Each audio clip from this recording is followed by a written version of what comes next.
हमारे चैनल को सब्सक्राइब करें और बेल आइकॉन को ऑल पर सेट करें। एक व्यक्ति अपनी ससुराल गया, गांव का रहने वाला था। पत्नी शिक्षित मिल गई, ससुराल पहुंच गया बिना सूचना के। उसकी देवी ने बड़ी प्रशंसा कर रखी थी कि बड़े सुयोग्य हैं, बहुत समझदार हैं। तो उसकी सहेलियां इकट्ठी हो गई, वो भोजन के लिए बैठे। पत्नी मन ही मन डर रही थी कि इतनी इनकी बात बनाई है और ये कैसे हैं, सो तो मैं जानती ही हूं। चलो, तो गांव की परंपरा, वो भोजन बनाने बैठी चूल्हे पर और उसने सामने उनको बिठाया भोजन करें। अब उसकी सहेलियां परोस रही थी भोजन बार बार। पूरी साग थाली में आया, वो ऐसा विचित्र आदमी एक पूड़ी उठा गया। सोच रहा था छोटी सी पूड़ी है, इसके टुकड़े करना, ग्रास करना तो बेकार है, पूड़ी ही ग्रास है। वो एक पूड़ी में साग रखे और एक। अब उस देवी को बड़ा संकोच लगा, बड़ी लाज लगी, किसने नाक कटवा दी। और सहेलियां मुस्कुरा मुस्कुरा कर कहें, जैसा आपने कहा था वैसे ही हैं, बड़े समझदार हैं बहुत। तो महिला बड़ी विवेकवती थी, उसने सोचा कि बात किसी तरह बन जाए। तो वो तो पूरी खाए जा रहे थे। अब उसको था कि हमारी तरफ देखें तो हम इशारा करें। तो जैसे उस उधर देखा तो उसने भोजन बनाते बनाते इशारा किया, उंगली द्वय उठाई गंवारपन पति को देख, कि एक एक पूरी के ग्रास दुई करें जा। दो उंगली उठाई कि कम से कम एक पूरी के दो टुकड़े तो करो, इतनी छोटी भी नहीं है कि तुम दो टुकड़े ही ना करो। पति ने समझा कि हमारी पत्नी पूरी सहानुभूति के साथ कह रही, थके हुए हो, इतनी दूर से चलकर आए, एक पूरी में क्या होता है, दो दो। अब तो एक पूरी उठावे, उसमें साग रखे, दूसरी पूरी उसके ऊपर रखे। द्वे द्वे को चावे लागो मूढ़ जब एक साथ। तो पत्नी ने अपना माथा पीट लिया। समझाने वाले तभी माथा पीटते हैं कि समझने वाला उल्टा ही समझे। तो माथ ठोक त्रिया कहे लाज सो डरे जा। माथा पीटा कि लाज तो न, कुछ तो समझ।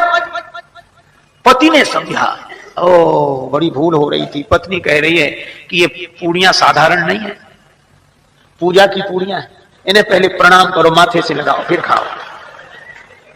पतिदेव समझे कि पावे के प्रथम इन पूजनीय पूरन को शीश पे धरे जा।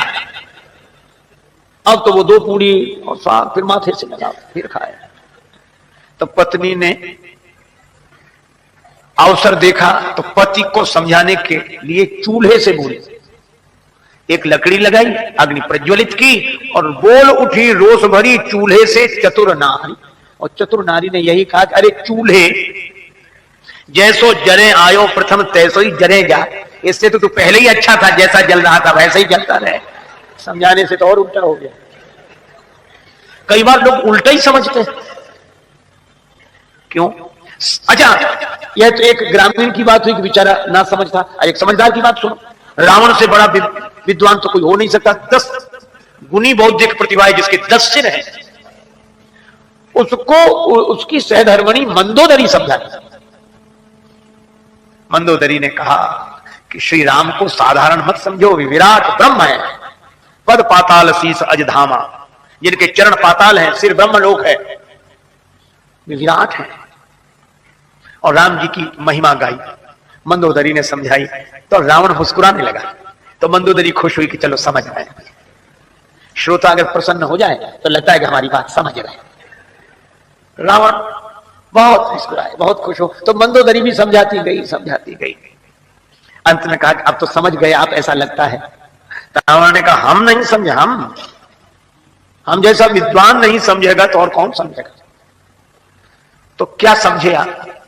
रावण बोला तुम्हारी बात बड़ी गूढ़ है, गूढ़ता तो बत कही गूढ़ मृग लोचन। मंदोदरी ने कहा कि चलो महत्व समझाई। तो गूढ़ रहस्य क्या समझे आप?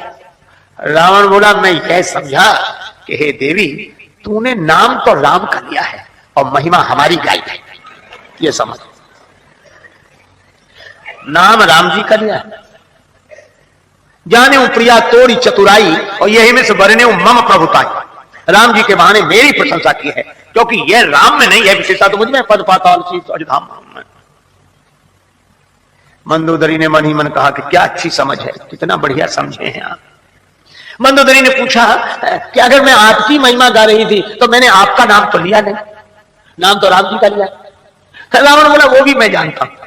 क्या तुम इतने बड़े विद्वान की पत्नी हो, शास्त्र सम्मत जीवन जीने वाली हो, और शास्त्रीय मर्यादा यह है कि पतिव्रता देवियां पति का नाम नहीं लेती, इसलिए तुमने नाम हमारा नहीं, नाम राम का लिया है, महिमा हमारी गाई है।